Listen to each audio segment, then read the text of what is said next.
Iruñeko udalak sendotu du Pamplona libre de agresiones sexistas, eraso sexistari gabe Iruña aske estrategia.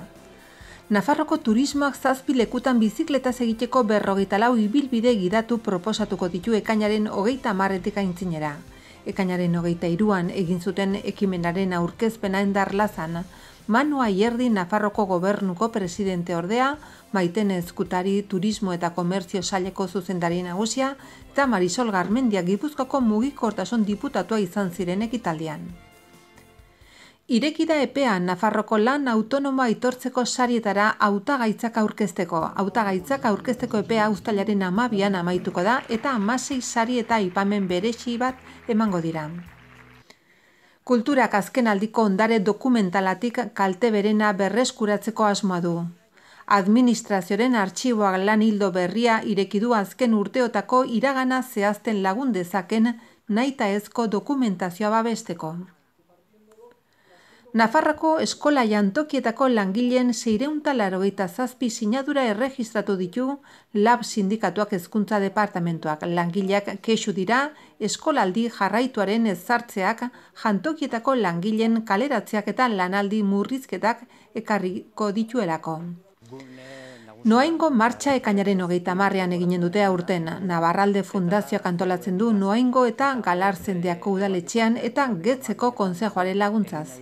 Aurtengo leloa Utrimk Roditur izanen da, Bianako Printze Carlos Laugarrenak ezkutuan zeraman esaldia hain zuzen ere. Ea zenolako titularrak utzi dizkigun ekainaren 26ak. Udalak eraso sexistarik gabe Iruña aske estrategia edo kanpaina sendotu egin du. Iruñeko udalak aurkeztu du Pamplona libre de agresiones sexistas, eraso sexistarik gabe Iruña aske estrategia, zeinak berriro egin baitu eraso sexistei aurre egiteko modu koordinatuan jardutearen alde eta ikur gisa eskugorriaren irudia mantenduta hiriak emakumeen kontrako indarkeriaren aurka duen jarrera instituzional eta sozial erabat irmoa erakusteko. Aurtengo berritasunetako bat da komunikabidei zuzendutako San Ferminetan berdintasun arloko kazetaritza jardunbide egokien lehenbiziko lehiaketa. Helburu duena azpimarratzea zehaztasun informatiboa, konpromiso etikoa eta desparekotasunak eta emakumeen aurkako indarkeria errotik desagerrarazteko nahia bateratzen dituzten kazetaritza praktikak. 2014 geroztik Iruñeko udala eta mugimendu feminista San Ferminak berdintasunean taldearen bitartez koordinaturik jarduten dira eraso sexisten gaineko prebentzio eta sensibilizazio lanetan. Izan ere hori da gaur aurkeztu den estrategiaren gakoetako bat. Berdintasun eta LGTBIko zinegotzi ordezkaria Laura Berrok, herritarren segurtasuneko eta elkarbizitzako zinegotzi ordezkaria Itziar Gomezek, gizarte ekintzako zinegotzi ordezkari Edurne Ginok eta herritarren partaidetzako eta gizartea ahalduntzeko alorreko zuzendaria Ana Gilek parte hartu dute kanpaina aurkezteko ekitaldian. Zeinean gainera kanpainaren harira egindako bideo bat aurkeztu baita. Martxoaren 8ko mobilizazio historikoa jasota bideoak ahalduntze mezu bat helarazi nahi du. Festaz aske eta beldurri gabe gozatzen ari diren emakumeak erakutsi eta ikusaraziz. Bideoa sare sozialen bidez edatuko da eta uztailaren 3tik 15era Golen zinema aretoetan proiektatuko da emanaldien aurretik. Horrez gain hirian paratutako pantalla erraldoi guztietan Carlos Hirugarrena, Gazteluko plaza, Sarasate pasealekua eta Foruen plaza eta Zezen plazan ere jarriko da, bai eta telebistan zabaldu ere. Udalak horrela sendotu du bere konpromisoa eraso sexista deusestatzearen alde eta herritarrak inplikatu ditu Iruña osoa baita eraso hoien aurkako jarrera hartzen duena. Horrela emakumeen kontrako indarkeriaren aurka kokatzen da Iruña eta lehentasun gisa ezarri du hala egoera hoien prebentzioa nola indarkeria pairatzen duten emakumeen harta eta babesa. Hiri batean ez baita benetako askatasunik emakumek ezin badute bertan aske eta beldur zein indarkeririk gabe ibili. Iruñeko udaleko osoko bilkurak aurreikusita dauka uztaileko saioan adierazpen instituzional bat onestea, festetan gertatzen direnez eraso sexistak gaitzesteko. Pamplona libre de agresiones sexistas, eraso sexistari gabe Iruña aske estrategiarekin lotutako berritasun bat da, 2018ko Sanferminetan egingo den berdintasun arloko kazetaritza jardunbide egokien lehenbiziko lehiaketa, komunikabide eta profesionalek zuzendua.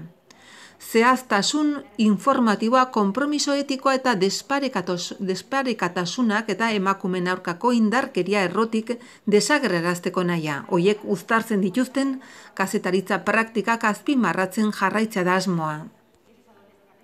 Lehiaketaren barruan bi sari desberdin emango dira, bat komunikabideko langile profesionalei, kazetari, artikulugile, berri emaile eta bestea komunikabideari. Komunikazioan eta generoan adituek osatuko dute epaimaia eta aurkeztutako lanak baloratuko dituzte honako irizpide hauekin bat. Emakumen beren aniztasunean parte hartzea eta protagonismoa edatzea, 2018ko Sanferminetan.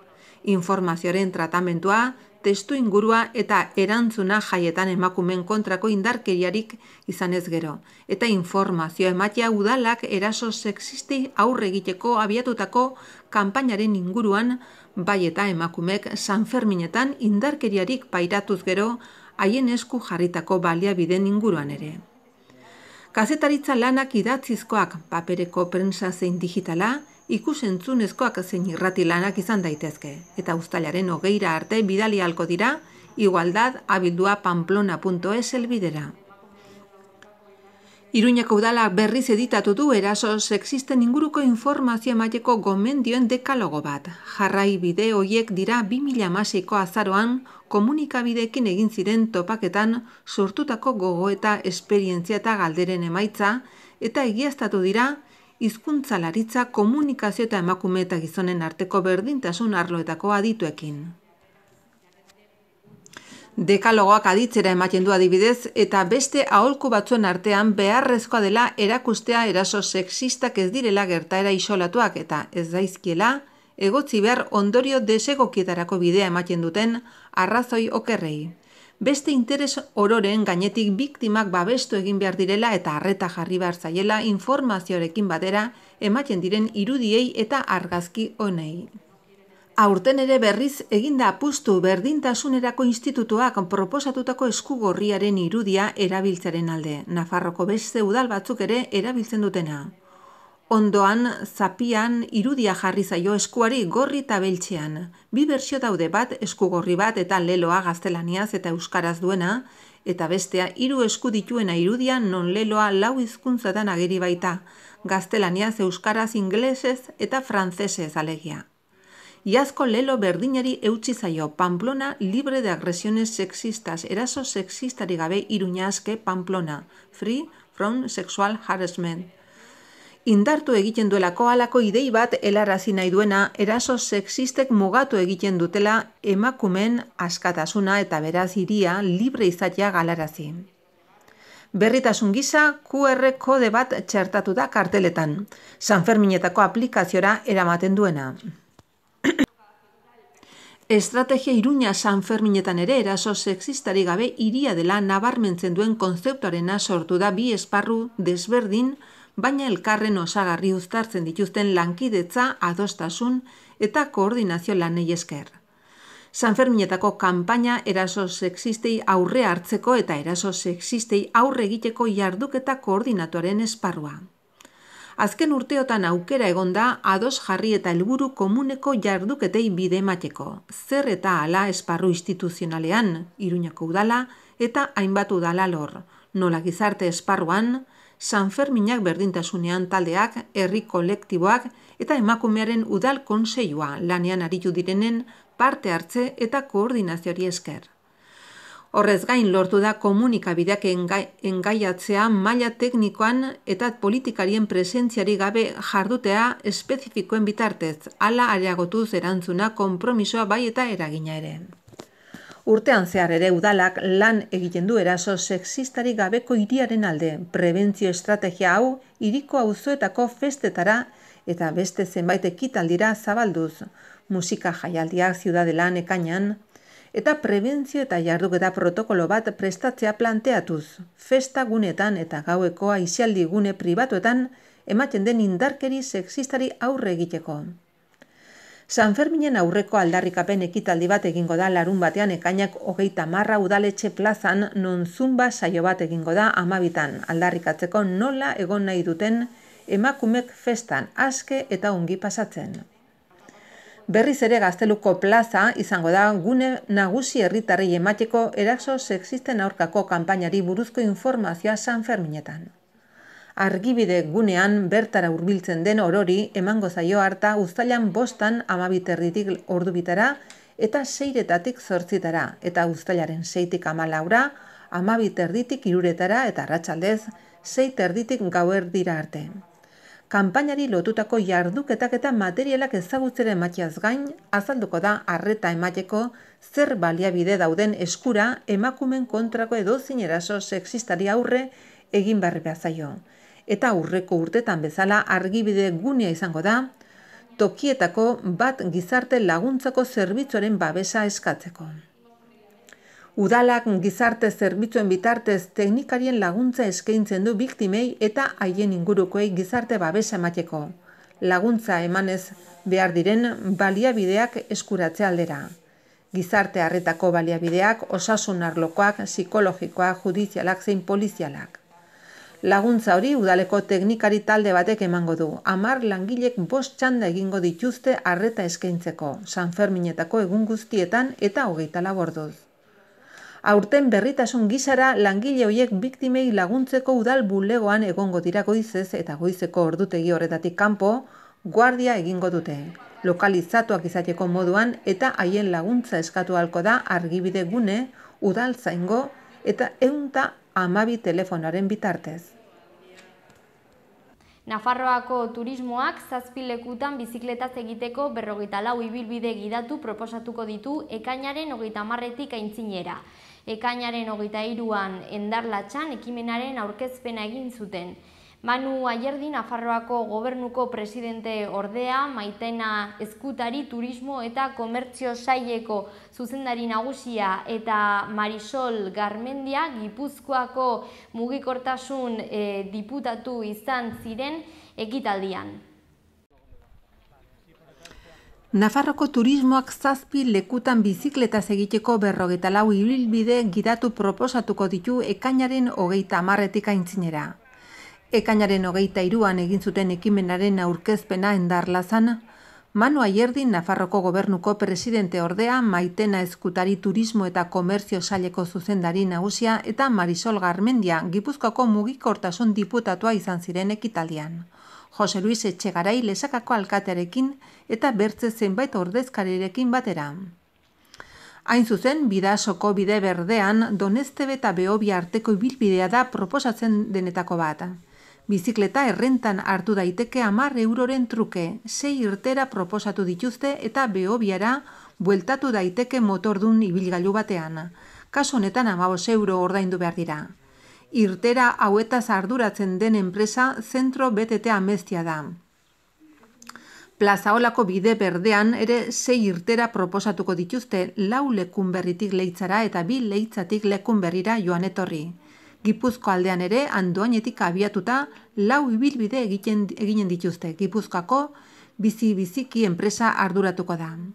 Hoietaz gain Lizarraldean Basko Navarro trenbidearen bide berdean, Tarazoniekako bide berdean, Iruñerriko Argako ibai pasealekuan, Bardeetako naturparkean eta Lizarraldeko BTT eremuan ere egin daitezke ibilbideak. Guztietan 12 eta 36 kilometro arteko ibilbide gidatuak proposatuko dituzte eta 10 euro ordaindu beharko da bizikletaren alokairua barne. Nafarroako lan autonomoa aitortzeko sarietan hautagaitzak aurkezteko epea ireki da uztailaren 12 arte. 16 sari banatuko dira eta aipamen berezi bat ere emango da. Jada ireki da epea Nafarroko lan autonomoa aitortzeko sarietarako hautagaitzak aurkezteko. Sari hoiek 16 modalitateko alegina eta jarduna nabarmentzen dute eta aipamen berezi bat ematen diote ekonomiaren sektore horretan erreferentzia den langile autonomo bati. Jakina denez Nafarroko gobernuak ospe sozial handiagoa eman nahi dio norbere konturako lanari eta horretarako zeregin hori nabarmentzen duten sarietarako deia egiten du. Hautagaitzak aurkezteko epea uztailaren 12 arte egongo da zabalik. Oinarri hauei jarraikiz eta Nafarroko gobernuaren webguneko izapide katalogoaren fitxan azaltzen da nola aurkeztu behar diren. Deialdian 16 sari eta aipamen berezi bat emango dira modalitate hauetan. Lehen modalitatean enpresa esperientzia onena, bigarrena emakumeen enpresa esperientzia onena, hirugarren modalitatean gazteen enpresa esperientzia onena, laugarren modalitatean desgaitasuna duten personen enpresa esperientzia onena, bosgarren modalitatean enpresa esperientzi berritzaile onena, seigarren modalitatean gremio hauetakoaren bateko profesional onena, nekazaritza, abeltzaintza eta nekazaritzako elikagaien sektorea. Zazpigarrena, gremio hauetakoren bateko profesional onena, iturgintza, elektrizitatea, berokuntza, klimatizazioa, gasa eta sute prebentzioa eta ingenieritzak. Zortzigarren modalitatean gremio hauetakoren bateko profesional onena, eraikuntza, zurgintza, ebanisteria, pintura, igelzerotza, kristaleria, arkitektura, barne, diseinu eta paisajismoa. Bedetzigarren modalitatean gremio hauetakoren bateko profesional onena, merkataritza, ehungintza eta zapatagintza. 10garrena, gremio hauetakoren bateko profesional onena, ibilgailu motordunen eta motozikleten konponketa, metalaren sektoreko tailerrak. 11garrena, gremio hauetakoren bateko profesional onena, garraioa eta biltekiratzea. 12garren, gremio hauetakoren bateko profesional onena, ostalaritza, gozo denda, kokindegiak eta pastelgintzako lantegiak.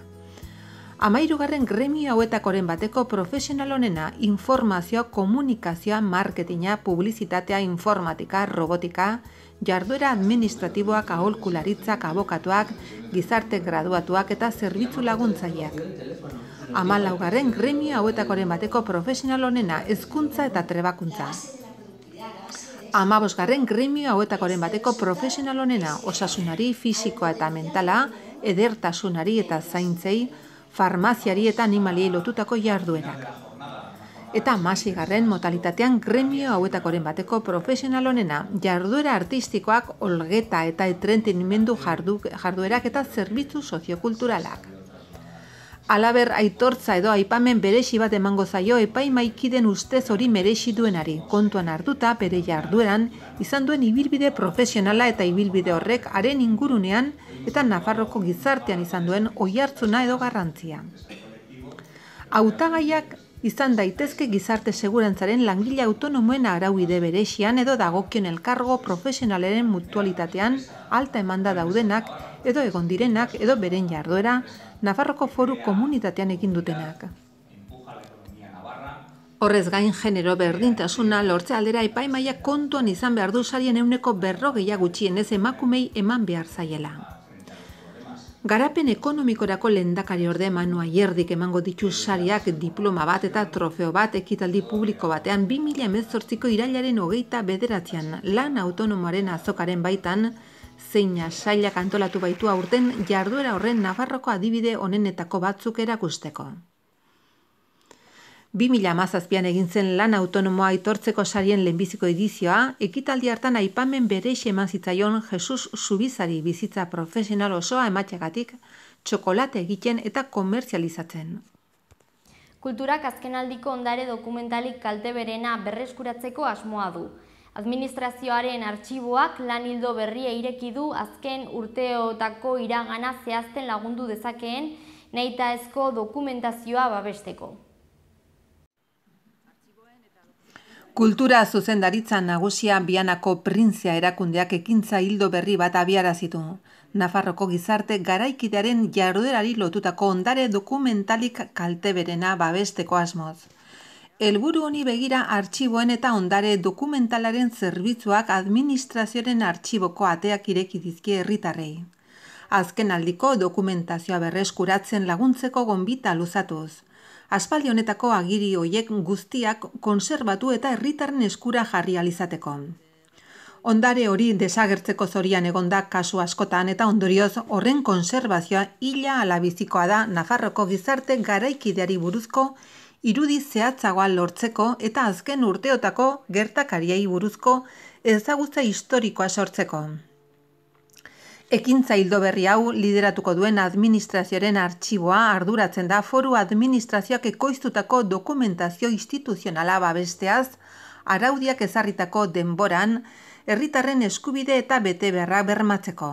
Orain, Nafarroko artxiboaren salgaraikide honek titulartasun instituzionala edo ofiziala ez duen ondare dokumentala eskuratu nahi du. Azken aldiko iragana zehazten lagun dezaken nahita ezko materiala izan daitekelakoan. Horretarako bere esparrua ireki eta bere ezaguera teknikoak eta tresnak eskaini ditu, jabetza partikularreko dokumentazio hori bildu, konserbatu, antolatu eta ezagutzera emateko. Beti ere, kontuan izan da oso material kaltebera dela, ezaugarri materialengatik naiz babestua egon diren baldintzengatik. Ondare honi dagozkio, alderdi politiko sindikatu erakunde eta eraguzietako elkarteen, kultura kirol eta auzo elkarte besteak beste, dokumentazioa baita persona ospetsu, familia, enpresa, bildumagile eta herritarren agiriak ere. Baldin ere, Nafarroko gizartearen azken aldiko errealitatea dokumentatzeko interesgarria badira. Kasu askotan ez dira liburu mardulak edo balio material handiko dokumentuak eta ekarpen xume-xumeak direla irudi duten arren testigantza balio aparta izan dezakete. Horren harira azken hilabeteotan honako ekarpen hauek jaso dira. Aralar alderdi politikoak emandako material grafikoa. Iruñeko La Milagrosa Arrosadiako auzo elkartea bildutako dokumentazioa. Lan ordezkaritzaren lan gaiei buruzko funts biografikoa, Etxarriaran Azko, Aspaldiko San Miguel irin fabrikako funtsa, Jauregi familiak emandakoa eta Potasas de Navarra enpresaren itxierari buruzko multzo dokumentala Jose Luis Díaz Monrealek emandakoa. Azken aldiko dokumentazio herritarren artean ezagutzaren emateko eta nabarmentzeko abiarazi den ekintza hildo honetan memoria natura ondarea kultura duten paisaiak deritzon proiektua nabarmendu behar da. 2018ko Europako kultur ondarearen urtearekin batera eta iragana eta etorkizunaren arteko topagunea lemapean eratutakoa. Memoria duten paisaiak ibilbide luzeko proiektua da. Nafarroko paisaia aldaketarekin batera sortutako dokumentu garaikideak herritarrei hurbiltzea xede duena. Ekimen honi atxikitakoak dira nekazaritza paisaia, soro ureztatuak, lursailen konzentrazioa, siloak, paisai industriala energetikoa mehatzaritzarena, dagoeneko instalazio hauetako batzuek ez dute jarduerarik, baina eraikinen arrastoak iritsi zaizkigu eta batez ere dokumentuak. Hiri paisaiak, paisai ibiltariak, errepideak, bideak, zubiak, baita zabortegia bezalako paisai deitoragarriak ere. Denak, giza jarduerari lotutakoak eta ondorioz lanaren, teknologiaren eta arrasto horiek utzi dituen gizartearen historiari lotutakoak. Proiektua bultzatzeko aurreikusi diren ekintzen artean iturri dokumentalen gida landu da paisaia ikertzeko. Ekintza honen bidez, deskribapen labur baten laguntzaz, paisai ikertzeko eta dagokion testu inguruan kokatzeko interesgarriak izan daitezken, administrazioaren artxiboko dokumentuak eman nahi dira ezagutzera. Artxibo irekiaren bilakatzaileen bila daitezkenak seinalatuz. Gainera dokumentazio hori bistarazteko zabalkunde jarduerak abian jartzea aurreikusi da. Adibidez, Nafarro Artxiboak atarian bildutako paisaiei buruzko bideoen antzeko erakusketa virtualen bitartez, edota irailaren 28an Europako ondareari buruzko jardunaldiekin eta arkitekturaren munduko astearekin bat eginik eraikitako paisaiari buruz antolatuko den arkitektura eta arkitektoak. Arraiza, Gaztelu, Espartza, 50 urte geroago deritzonaren moduko erakusketa fisikoen bidez. Proiektu honi dagokionez zenbait jarduera antolatu nahi dira herritarrek paisai kultur ondaretzat atzeman dezaten. Horren harira memoria duten paisaiak argazki lehiaketaren lehen edizio antolatu da. Nafarroko industri paisaiak ardatz hartuta eta kultura atariaren bitartez deituko da ekainaren 29an. Nafarroko gizarte garaikidea dokumentatzeko interesgarria izan daiteken agiri, funts edo bildumaren baduen edozein persona, familia, enpresa edo erakundek zein nahi euskarritakoa izan da ere, ondare dokumental hau aberasten lagun dezake doaintzaren bitartez. Doaintza edo entrega prozesua hasteko harremanetan jarri behar da ondarea dokumentalaren kudeaketa atalarekin. Ataleko teknikariak harremanetan jarriko dira balizko emailekin doaintza edo entregarako jarraitu beharreko prozesua zehazteko. Nafarroako eskola jantokietako langileen 687 sinadura erregistratu ditu gaur LAB sindikatuak hezkuntza departamentuan. Langileak kexatu egin dira, eskolaldi jarraitua ezartzeak eragindako edo sorrarazitako jantokietako langileen kaleratzeak eta lanaldi murrizketak direla eta. Nafarroko eskola jantokietako langileen 687 sinadura erregistratu ditu LAB sindikatuak hezkuntza departamentuak. Langileak kexu dira eskolaldi jarraituaren ezartzeak jantokietako langileen kaleratzeak eta lanaldi murrizketak ekarriko dituelako. Hala, sinaduraren bidez, gobernuari bilera eskatu diote bai eta eskolaldi jarraituari buruzko hurrengo ebazpenetan jantokiko zerbitzuaren eta bere langileen egoera aintzat har dezan ere. Sinadurarekin batera erregistraturiko idatzian langilek departamentuari azaldu diote hainbat eskolatan jardunaldi jarraitua ezarri izanak jantokietako baldintzen kaxkartzea ekarri duela. Zerbitzua okertu dela ikusi dugu adierazi du Itziar Lukanbiok, Labeko eskola jantokietako arduradunak. Eskolaldi jarraitua ezartzearen eraginez, lanpostuak galtzen ari gara eta lanaldiak murrizten ari dira errandu. Lukanbiok azaldu duenez, 200 bazkaltiar izan ohi den jantoki batean eskolaldi jarraitua ezarrita, 120ra jaisten da bazkaltiarren kopurua. Horrek erran nahi du, langileen lanaldia murriztuko dela eta 4 lanpostu galduko direla. Horrekin batera planifikazio faltak eta bazkaltzeko ordutegian murriztu izanak ere oso zail jartzen du zerbitzuaren kalitateari eustea. Sinadura bilketarekin langilek hezkuntza departamentuari eskatu nahi diote gogo eta egin dezan eta hurrengo ebazpena argitaratzean aurrekontuetan aintzat hartu ez dituen baina ondorio larriak dituzten hurrengo puntuak txerta ditzan. Proiektu guztietan agertu beharko da irakasleen eta jantokiko langileen artean landutako azterketa bat. Eskolaldia aldatzea jantokian izan ditzakeen ondorioi buruzkoa. Bazkaltiarren aurrikuspena, ratioen balorazia, gunen eta aldien egokitzapena, txanden eta ordutegien plangintza adinaren arabera. Kontuan hartuko da ordutegi aldaketak langilei eragiten dizken ondorioak eta Nafarroko gobernuak konpromisoak hartuko ditu kaleratzen eta lanaldi murrizketen aurkako neurriak ezartzeko. Nafarroko gobernuak eutsi beharko die eskolaldi zatituarekin lotuta dauden eskola eta garraio beka eta laguntzei. Eskolaldien gaineko ebaluazio eta lehen goratzeko prozesuetan jantokiko langileen azterketa kontuan hartuko da. Nafarroko eskola jantokietako langileen 95% emakumeak dira eta batez bertzea 12-15 orduko lanaldi egiten dute astean. Horregatik, sinadurak Ana Ollori ere zuzentzen zaizkio, herritarrekiko eta erakundekiko harremanetako kontseilariari. Noaingo martxa ekainaren 30ean eginen dute aurten. Navarralde Fundazioak antolatzen du Noaingo eta Galar Zendeako udaletxeen eta Getzeko kontzejuaren laguntzarekin. Aurtengo leloa Umtrinkue Roditur izanen da. Bianako Printze Carlos Laugarrena karmarrian zeraman esaldia, hain zuzen ere. Noaingo martxa ekainaren 30ean eginen dute aurten. Navarralde Fundazioak antolatzen du Noaingo eta Galar Zendeako udaletxeen eta Getzeko kontzejuaren laguntzaz. Aurtengo leloa Utrimke Roditur izanen da, Bianako Printzea Carlos Laugarrenak ezkutuan zeraman esaldia hain zuzen ere.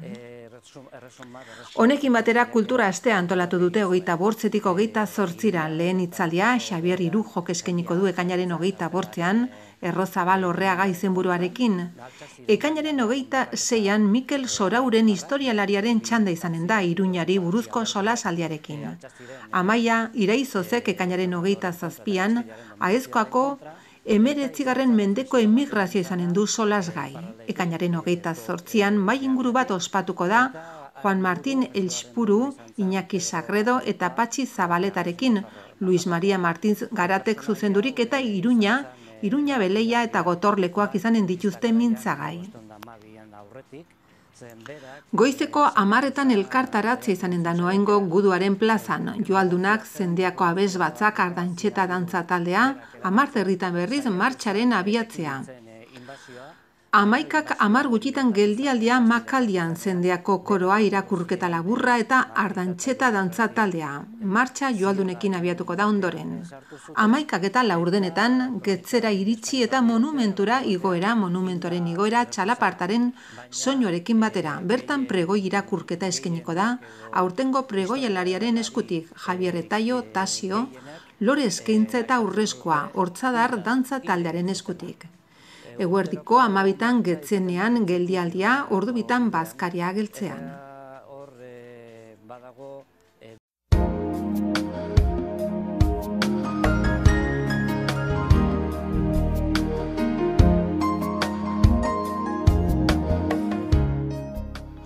Goiz lanbroa, zerua laino gutxikin edo oskarbi egongo da, arratsalde gauean bero laino batzuk garatuko dira. Hego-ekialdeko haizea ahula eguerdian ipar-ekialdera aldatuko da, ahul bizi eta gauean mendebal osagaira. Temperaturan aldaketarik ez edo gutxi igoko da. Asteazkenean zeroa lainotxu egongo da, tarteka oso lainotxu, zaparrada txiki ertaina botako ditu noizean behin trumoitsuak. Norabide aldakorreko haizea ahul bizia ibiliko da, goizean ipar mendebaldera aldatuko da. Temperatura minimoak gutxi igoko dira eta maksimoak nahikoa edo nabarmen jaitsiko dira.